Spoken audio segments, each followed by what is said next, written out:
आप देख रहे हैं इंडिया न्यूज। आपके साथ मैं हूं रचना बंसल। पश्चिम बंगाल में राजनीतिक उथल पुथल अब किसी से छिपी नहीं है और इसी पर अगले आधे घंटे हम बात करने वाले हैं। पश्चिम बंगाल में जो कुछ हो रहा है उसे लेकर बीजेपी ने बड़ा बयान दिया है।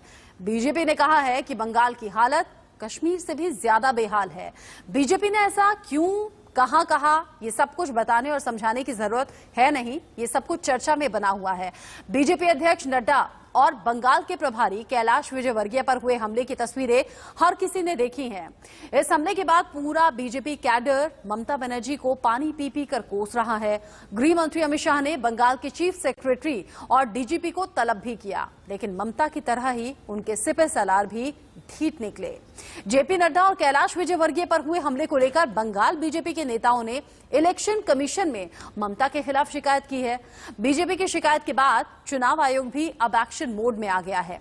17 दिसंबर को चुनाव आयोग के डिप्टी कमिश्नर सुदीप जैन बंगाल का दौरा करने वाले हैं।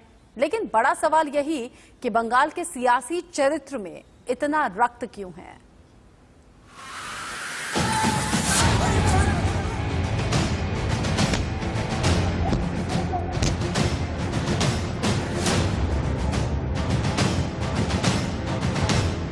दीदी ने कहा है कि वो मोदी को थप्पड़ मारना चाहती है। क्यों पाकिस्तान से हमारा देश को कंपेयर करते हैं? आपको शर्म नहीं लगता है? जो कोई गाड़ी नहीं टूटी, जिस पर अटैक नहीं हुआ है। कश्मीर से भी बदहाल बंगाल।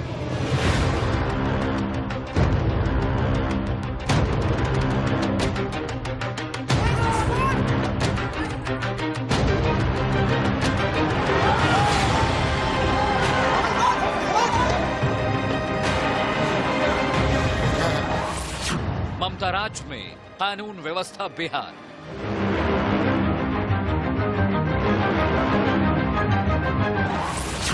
बंगाल में बीजेपी कैसे लड़ेगी चुनाव?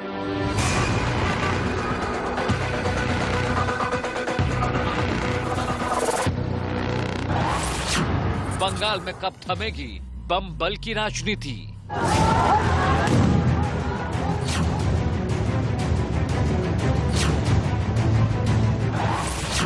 ममता की गुंडा फौज की हिंसा वाली नीति।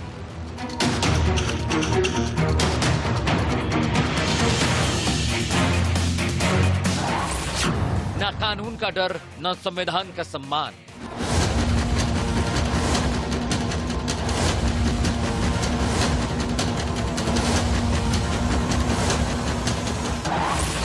न जनता सुरक्षित, न राजनेता।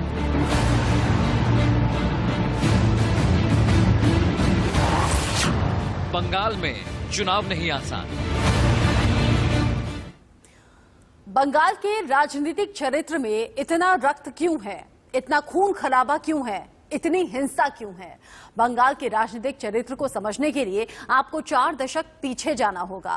बंगाल में हिंसा की शुरुआत नक्सल आंदोलन के साथ शुरू हुई। सरकारें आती रही जाती रही, लेकिन बंगाल का रक्त चरित्र कभी बदला नहीं। या फिर यूं कहिए कि बंगाल की राजनीति और हिंसा एक ही सिक्के के 2 पहलू बने रहे।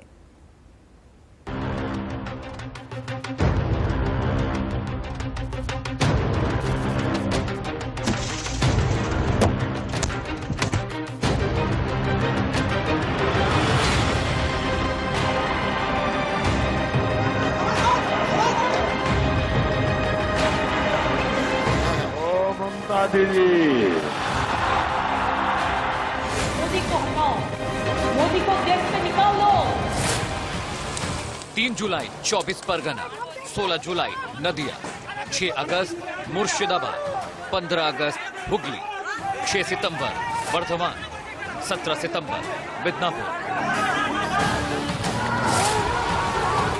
हिंसा की तस्वीरें ही बंगाल का असली सियासी सच है।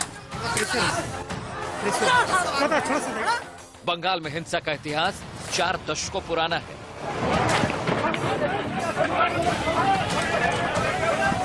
नेता बदले, नीतियां बदली, लेकिन बम और बल की राजनीति का कायदा कतई नहीं बदला। पश्चिम बंगाल जिस तरह की खबरें आ रही है वो बता रही है कि दीदी का गुस्सा इस समय 7वें आसमान पर है, लेकिन ये हिंदुस्तान की जनता, ये पश्चिम बंगाल की जनता सब कुछ माफ कर सकती है, विश्वासघात कभी माफ नहीं कर सकती। अंग्रेजी में एक कहावत है, what Bengal thinks today India thinks tomorrow, यानी बंगाल जो आज बात सोचता है वो देश के बाकी लोगों के दिमाग में बाद में आती है। लेकिन हम और आप आज यही सोचेंगे कि बंगाल में ऐसा न हो, क्योंकि बंगाल जिस तरह से राजनीतिक हत्या का केंद्र बनता जा रहा है, ऐसा अगर पूरे देश में होने लगे तो मुश्किल हो जाएगी। और इसलिए इंडिया न्यूज ये सवाल उठा रहा है, आखिर बंगाल के राजनीतिक चरित्र में इतना रक्त क्यों है, इतना खून खराबा क्यों है, इतनी हिंसा क्यों है? अब हम आपको पश्चिम बंगाल की राजनीतिक हिंसा का एक कैलेंडर दिखाने जा रहे हैं, जिसे देखने और समझने के बाद आपको इन सवालों के जवाब खुद ब खुद मिल जाएंगे।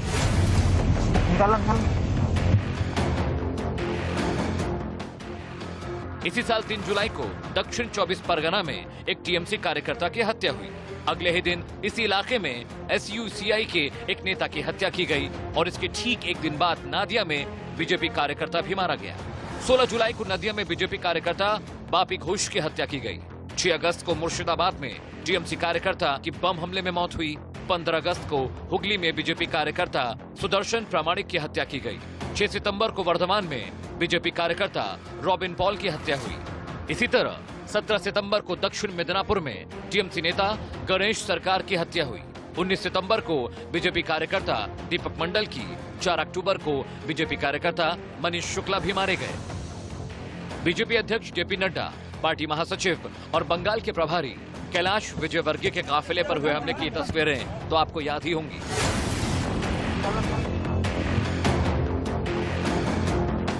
इस पत्थरबाजी में कैलाश विजयवर्गीय बाल बाल बचे। इस हादसे के बाद बीजेपी नेताओं ने ममता के खिलाफ चुनाव आयोग में शिकायत दर्ज कराई है। चुनाव आयोग में जाने वाले नेताओं में बीजेपी विधायक सब्यसाची दत्ता का कहना है, बंगाल की हालत कश्मीर से भी बुरी हो गई है। बीजेपी की ओर से बंगाल की कानून व्यवस्था, राज्य में हो रही राजनीतिक हिंसा को लेकर 2 पेज का ज्ञापन सौंपा गया है। बंगाल में स्वागत पत्थरों से किया जाता है क्या? यदि भारतीय जनता पार्टी के राष्ट्रीय अध्यक्ष का स्वागत यदि ममता जी के लोग, भाईपो के लोग पत्थर से करें, तो क्या ममता जी को और भाईपो को माफ करना चाहिए क्या? आज सारे देश में बंगाल की बदनामी हुई। बीजेपी की शिकायत के बाद चुनाव आयोग भी एक्शन मोड में आ गया है। 17 दिसंबर को चुनाव आयोग के डिप्टी कमिश्नर सुदीप जैन बंगाल का दौरा करेंगे और हालात का जायजा लेंगे। पश्चिम बंगाल में जिस तरह की अराजकता और जिस तरह की उद्दंडता की पराकाष्ठा है, उससे एक बात लगता है कि वहां पर जो है वो कानून व्यवस्था को वहां के अराजक तत्वों ने, गुंडों ने हाईजैक कर लिया है और सरकार नाम की कोई चीज रह नहीं गई। अगले साल अप्रैल मई में पश्चिम बंगाल में विधानसभा चुनाव होने वाले हैं, जिसकी तैयारी को लेकर बीजेपी के अध्यक्ष जेपी नड्डा, महासचिव और बंगाल के प्रभारी कैलाश विजयवर्गीय, गृह मंत्री अमित शाह ने पूरी ताकत लगा दी है। बीजेपी का दावा है कि पार्टी 2021 का विधानसभा चुनाव बहुमत से जीतेगी। प्रधानमंत्री नरेंद्र मोदी भी बंगाल में ज्यादा से ज्यादा दौरा कर सकें, इस पर भी पार्टी काम कर रही है। प्रधानमंत्री 24 दिसंबर को शांति निकेतन भी जा सकते हैं। तो वहां तो खुलेआम जिस तरह की हिंसा हो रही है, आज मैं कह सकता हूं कि वहां पे लॉ एंड ऑर्डर कुछ भी नहीं है। वहां का पुलिस टीएमसी का कार्यकर्ता बन गया है। साफ है कि बीजेपी प्रधानमंत्री मोदी को ही चेहरा बनाकर चुनाव मैदान में उतर रही है। 2014 के लोकसभा चुनाव में बीजेपी ने बंगाल में 2 सीटों पर जीत हासिल की थी। 5 साल बाद पार्टी ने यहां 18 सीटें जीती, जबकि लक्ष्य 22 सीटों का था। बीजेपी का लक्ष्य है कि अब की बार 294 में से कम 200 सीटों पर कमल खिल जाए। इसके लिए राज्य को 5 हिस्सों में बांटा गया है और इन 5 भाग में एक केंद्रीय और राज्य स्तर के पार्टी पदाधिकारी लगाए गए हैं। बीजेपी का दावा है कि 78,000 बूथों में समितियां बनाई जा चुकी हैं। इन समितियों में 10 से लेकर 300 कार्यकर्ताओं का ग्रुप काम कर रहा है। इसके अलावा राष्ट्रीय स्वयंसेवक संघ की ओर से दूसरे राज्यों में बीजेपी के लिए काम कर रहे संगठन मंत्रियों की ड्यूटी भी बंगाल में लगाई जा रही है। बीजेपी के केंद्रीय और प्रदेश स्तर के वरिष्ठ नेताओं का एक ग्रुप ऐसा भी होगा जो सिर्फ पार्टी की तैयारियों की समीक्षा करेगा और इस पर सलाह देगा। Amit Singh, India News, Delhi. इस वक्त बंगाल में ममता बनर्जी की सरकार है, लेकिन वक्त था जब बंगाल में सिर्फ कम्युनिस्ट पार्टी का ही बोलबाला था। वहां की सियासत और सियासत का हर चरित्र सिर्फ लाल सलाम की भाषा समझता था। बुद्धदेव भट्टाचार्य 1977 में राजनीति में उतरे। वो उत्तर कोलकाता के कोसीपुर से पहली बार विधायक चुने गए। बुद्धदेव भट्टाचार्य पश्चिम बंगाल में वामपंथी सरकार के वो आखिरी सीएम थे जिनके विकास के सपने ने ही लेफ्ट का मजबूत किला ढहा दिया। कैसे, ये रिपोर्ट में देखिए। বন্ধুগণ, আমাদের এই সভায় যেসব বক্তাদের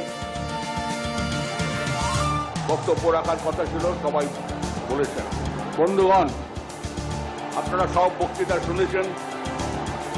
আমি সভাপতি হিসেবে बीते साल पश्चिम बंगाल के राज्यपाल जगदीप धनखड़ से नाक में ऑक्सीजन पाइप लगाए कांपते हाथों से जब पूर्व सीएम बुद्धदेव भट्टाचार्य ने मुलाकात की तो इन तस्वीरों ने हर किसी का ध्यान खींचा। बुद्धदेव भट्टाचार्य का नाम आते ही बंगाल से सीपीएम के 34 साल के राज के खाक हो जाने का जिक्र होता है। भट्टाचार्य बंगाल में सीपीएम के आखिरी मुख्यमंत्री थे जो राज्य में औद्योगिक पुनर्जागरण को हकीकत बनाना चाहते थे। जाने माने उद्योगपति अजीम प्रेमजी ने उन्हें देश का सर्वश्रेष्ठ मुख्यमंत्री बताया था, लेकिन उनकी यही कामयाबी उनके पतन की वजह बन गई। भट्टाचार्य आज गंभीर हालत में अस्पताल में भर्ती हैं। बंगाल की राजनीति में उनके योगदान का अंदाजा इसी बात से लगाया जा सकता है कि सीएम ममता बनर्जी उनसे मिलने पहुंची थी। बुद्धदेव भट्टाचार्य बंगाल में पूर्व सीएम ज्योति बसु के उत्तराधिकारी थे। राजनीतिक विशेषज्ञों का मानना है कि भट्टाचार्य लेफ्ट के शासन को और लंबा खींच सकते थे, लेकिन वो भारत में लेफ्ट के पतन की शुरुआत बन गए थे जो अब केवल केरल तक ही बचा है। बुद्धदेव भट्टाचार्य ने 2000 में बंगाल में ज्योति बसु की विरासत को अच्छे तरीके से संभालना शुरू किया। पहले कार्यकाल में उन्होंने कई सुधार भी किए, लेकिन दूसरे कार्यकाल में बंगाल में औद्योगिकरण के लिए उनका दाव उल्टा पड़ गया और लेफ्ट का 34 साल का शासन भी खत्म हो गया। 1966 में सीपीएम में शामिल हुए, 77 में पहली बार विधायक बने। इनका जन्म 1 मार्च 1944 में कोलकाता में हुआ था। उनकी शुरुआती पढ़ाई शैलेंद्र सरकार विद्यालय से हुई थी। इसके बाद प्रेसिडेंसी कॉलेज से उन्होंने बंगाली में बीए ऑनर्स किया था। स्वभाव से क्रांतिकारी नेता भट्टाचार्य ने 1966 में सीपीएम ज्वाइन की। 1977 में वो उत्तर कोलकाता के कोसीपुर से पहली बार विधायक चुने गए। इसी साल ज्योति बसु के नेतृत्व में बंगाल में सीपीएम की सरकार बनी। पार्टी के कायाकल्प और बंगाल के विकास की जिम्मेदारी मिली। हालांकि 5 साल बाद उन्होंने फिर हुंकार भरी और जादवपुर सीट से जीत कर आए। 1987 से 1996 और 96 से 99 के बीच वो पश्चिम बंगाल सरकार में कैबिनेट मंत्री रहे। 6 नवंबर 2000 को ज्योति बसु की खराब सेहत के चलते भट्टाचार्य को बंगाल का मुख्यमंत्री नियुक्त किया गया। 2001 विधानसभा चुनाव में सीपीएम ने भट्टाचार्य के नेतृत्व में चुनाव लड़ा और सरकार बनाई। उन्हें पार्टी के कायाकल्प और बंगाल के विकास की जिम्मेदारी मिली। उस वक्त भट्टाचार्य को इस बात का बिल्कुल भी नहीं था कि 10 साल बाद ममता बनर्जी की तृणमूल कांग्रेस, जिसने 2001 में मात्र 60 सीटें जीती थी, 2011 में उनसे तिगुने अंतर से जीतेगी। फिर आया 2011 का विधानसभा चुनाव, जिसमें ममता बनर्जी की टीएमसी ने सीपीएम का सूपड़ा साफ कर दिया और राज्य से 34 साल के सीपीएम के राज को खत्म कर दिया।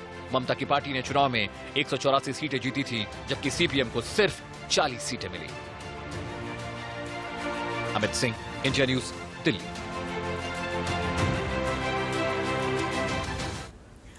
बंगाल चुनावों से ठीक पहले सबसे ज्यादा चर्चा हो रही है बिहार के सीमांचल इलाके में 5 सीटें जीतने वाली ओवैसी की पार्टी की।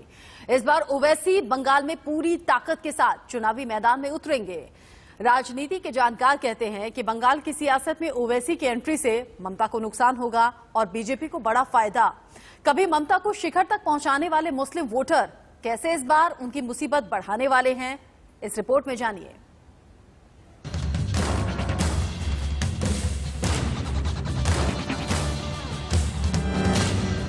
बिहार विधानसभा चुनावों के नतीजों के बाद अब बीजेपी का पूरा फोकस पश्चिम बंगाल में अगले साल अप्रैल मई में होने वाले विधानसभा चुनावों पर है।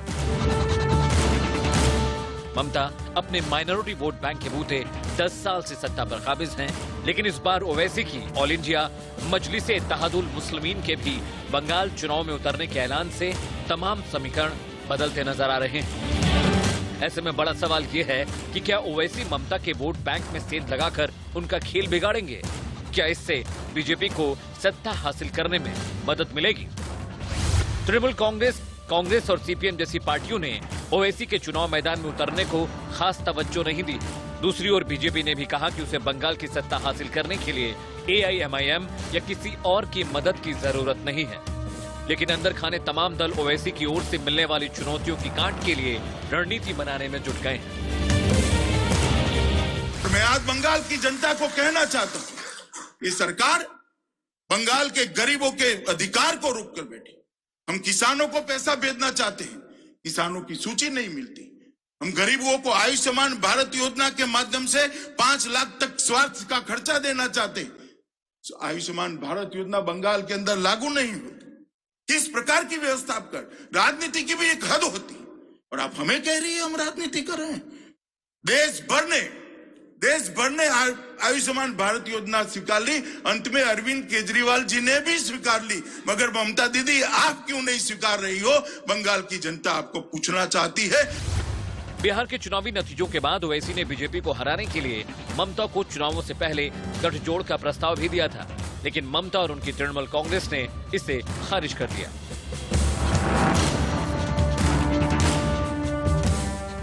इससे पहले ममता बनर्जी ओवैसी पर बीजेपी से पैसे लेकर बंगाल में पांव जमाने के आरोप भी लगा चुकी हैं। बीजेपी के मजबूत होने के साथ बंगाल में जिस तरह से धार्मिक आधार पर पोलराइजेशन तेज हुआ है, उसमें ओवैसी की मौजूदगी खासकर सत्तारूढ़ पार्टी के समीकरण बिगाड़ सकती है। ओवैसी की पार्टी इन चुनावों में कितना असर डाल पाएगी, लाख टके के इस सवाल का जवाब तो चुनावों के बाद मिलेगा। लेकिन राज्य में जातिगत समीकरणों को ध्यान में रखते हुए उसका मैदान में उतरना बेहद अहम है।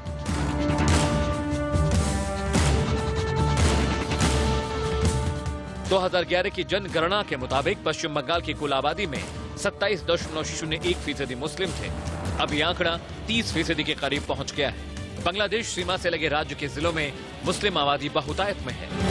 मुर्शिदाबाद, मालदा और उत्तर दिनाजपुर में इस तबके के लोगों की आबादी कुल आबादी की आधी या उससे ज्यादा है। इनके अलावा दक्षिण और उत्तर 24 परगना जिलों में भी इनका खासा असर है। विधानसभा की 294 सीटों में से 100 से 110 सीटों पर इसी तबके के वोट निर्णायक हैं। 2006 तक राज्य के मुस्लिम वोट बैंक पर वाम मोर्चा का कब्जा था, लेकिन उसके बाद ये लोग धीरे धीरे ममता की तृणमूल कांग्रेस की तरफ पोलराइज हो गए। 2011 और 2016 में इसी वोट बैंक की बदौलत ममता को सत्ता मिली। लेकिन बीजेपी की ओर से मिलती मजबूत चुनौती के बीच अब ओवैसी के यहाँ चुनावी राजनीति में उतरने की वजह से ममता बनर्जी सरकार के लिए नया सिरदर्द पैदा होने का अंदेशा है। पश्चिम बंगाल की सरकार भ्रष्ट सरकार है, हिंसा की राजनीति करने वाली सरकार है, माफियाओं को संरक्षण देने वाली सरकार है। भाइकों की भूमिका इस प्रदेश के अंदर गोल्ड माफियाओं को संरक्षण देना, सैंड माफियाओं को संरक्षण देना, गोल्ड माफियाओं को संरक्षण देना, सिंडिकेट राज चलाना और हिंसा की राजनीति करना, ये ममता सरकार की पहचान होगी और इन सब गलत कामों को संरक्षण देते हैं भाई को। और आगे बढ़ते हुए जो बड़ी खबर मिल रही है वो पश्चिम बंगाल की राजनीति से जुड़ी हुई ही, जिस पर ममता बनर्जी ने पहले ओवैसी पर निशाना साधा था, जिसका जवाब ओवैसी ने दिया है। ममता बनर्जी पर बड़ा हमला बोलते हुए कहा कि इस बार अच्छे मुसलमान से पाला पड़ेगा। किसी अच्छे मुसलमान से ममता बनर्जी का पाला अब तक पड़ा नहीं है। साथ ही साथ कह दिया कि ममता को बौखलाहट से बचने की जरूरत है। ममता बनर्जी ने असदुद्दीन ओवैसी पर आरोप लगाया था, बीजेपी के खरीदने का आरोप लगाया था। अब असदुद्दीन ओवैसी कह रहे हैं मुझे खरीदने वाले पैदा नहीं हुए।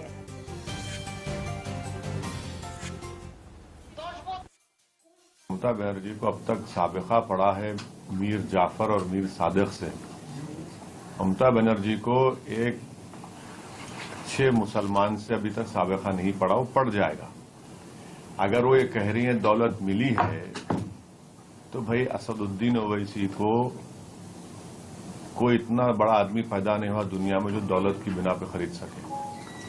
तो ये इनका ये इल्जाम बेबुनियाद है और ये बौखलाहट का शिकार हो चुकी है। ममता बनर्जी को फिक्र करनी चाहिए अपने घर की। ममता बनर्जी को समझना चाहिए कि अब तक उनको साबिका पड़ा मीर जाफर और मीर सादिक। अब पश्चिम बंगाल में मुस्लिम वोट बैंक काफी अच्छा है ममता बनर्जी का, और उसी का खिसकने का डर है जब ओवैसी चुनावी मैदान में कूद रहे हैं। और ओवैसी ने उन्हीं बातों का जिक्र करते हुए कहा कि बौखलाहट कम करने की जरूरत है।